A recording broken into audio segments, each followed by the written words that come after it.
And one of the things I know that, we'd gone over when we were talking about this is there was a death that kind of stuck with you or stood out maybe a little bit more than the rest of them. And I want to talk about that and then kind of the upward swing of how do we get through these tough times and what you do with SOC-F. And the baseline for that is you had told me the story of a guy, we're just going to use his first name, Ryan, who his death impacted you differently than other deaths had. And I cannot wait for you to share this with the audience and the upward swing. Can you tell us the story and why this death, this memory kind of has been with you maybe more than some others have? Yeah. So kind of give everybody a little bit of a backdrop. I was a team leader and actually getting ready to hand my team over and move into another position. And so my wife was pregnant. We were expecting our daughter to be born in September of, let's see, what year was that? 2012. Yeah, 2012. So in addition of another child, that rotation that I came home early from for the birth of my daughter, that was my last combat deployment with the team. I was going to move up and take more of an administrative role. So there was a lot going on there. But I'd already planned on leaving and handing my team off, and that was mid-tour. And so at the time we had 4 guys on our team. I would make the 4th guy. And so when I left, it dropped the team down to 3. And so they needed to have an additional person backfill. So Ryan was on another team and they bumped him over. So it wasn't a 1-for-1 exchange, but he definitely was plussing the team up so they could do their job. And so I'd come home. I'd dealt with death before. When you're deployed and one of your teammates dies, you have a little memorial service, and then you just have to get back up and keep going. And then you do the memorial for them when you get back. This time was different because I was back home. And so my pager went off. I went into work that evening. Another one of my buddies who was back on that deployment met me at the door and said Ryan had gotten killed, and a couple of the other guys had gotten seriously injured. And so it was the first time I was back in the rear and kind of seeing that whole process kind of unfold, notification and so on and so forth. And I think that weighed heavy on me for sure, because I knew I'd left, even though it was planned. The team was down a guy. And so here I'm back home, and Ryan backfilled to make the team 4. And just like his death, felt a lot of guilt from that for sure. Thinking I should be over there. But at the same time, there was a pull like, hey, your daughter's about to be born, and you need to stick around for that. So that was just for me personally, it was kind of a terrible thing to go through, knowing I should probably see if I can get back over to Afghanistan and help those guys out. But at the same time, having an obligation to my family back home. So they were able to sort out the manning and everything for that in country, and I ended up not having to go back over.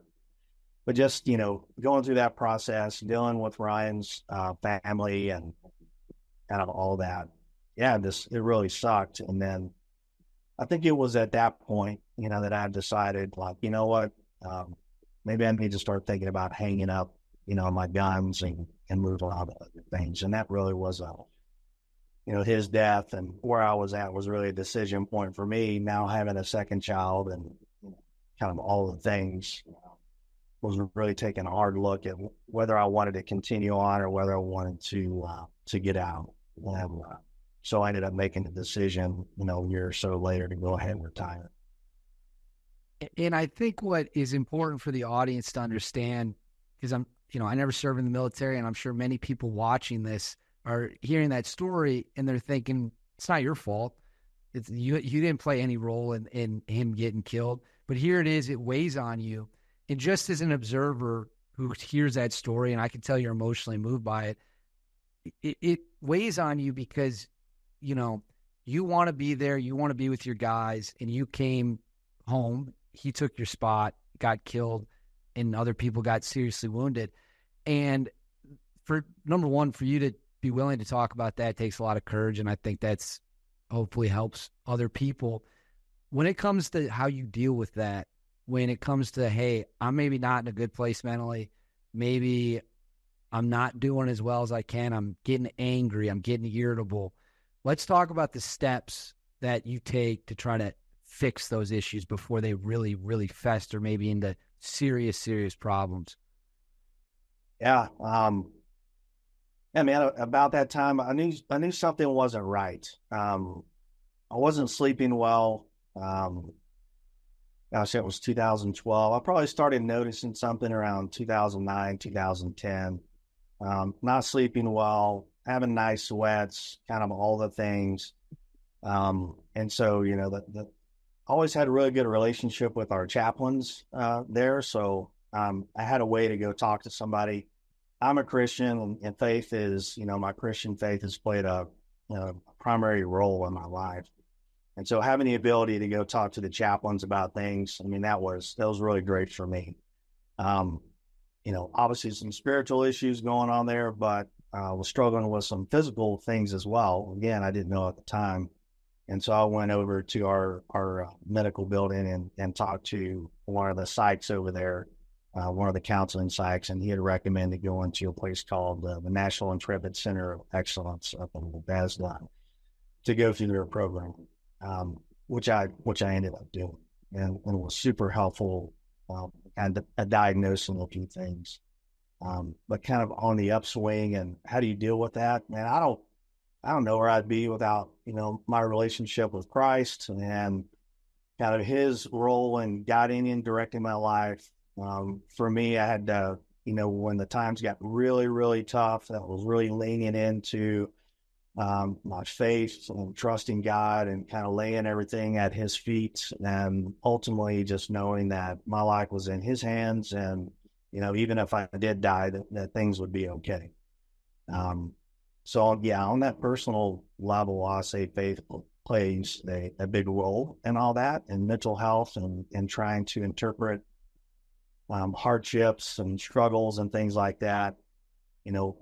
Having the ability to talk to the chaplains at the time was, life-changing for me, and definitely kept me on the up and up. I did struggle with things, drinking, at that point was always an issue. And I definitely wasn't an alcoholic. I wasn't drinking every day. But if I'd go on, a training trip or whatever, I'd definitely drink. So I was, relying on other things to try to, help out with the stress and everything that was going on. Definitely not very healthy.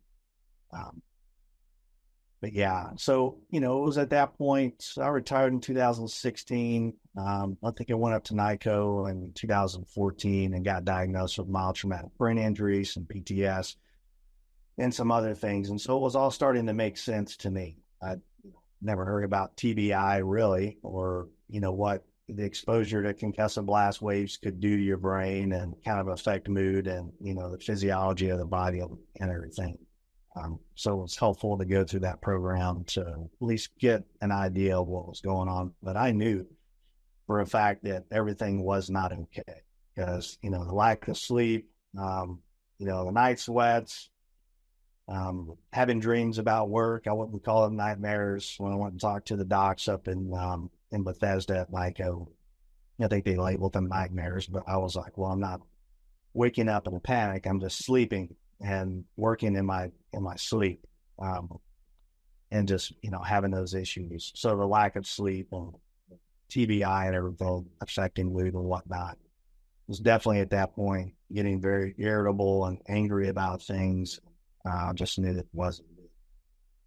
It's fascinating you talk about the dreams, because you're probably the fourth or fifth person from your old unit who've said that they all dreamed about specific missions they'd done, work.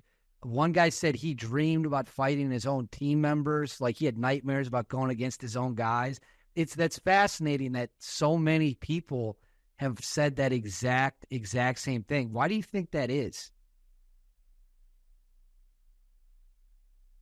That's a good question. I just don't think that you can escape it. when you're doing the job, with that level of stress and everything that's going on, the way you train, the way you fight, I mean, it's just going to come out, in the subconscious and in the dreams and everything. It's like you can't escape it. It's kind of, whether you're asleep or you're awake, it's kind of suck into that.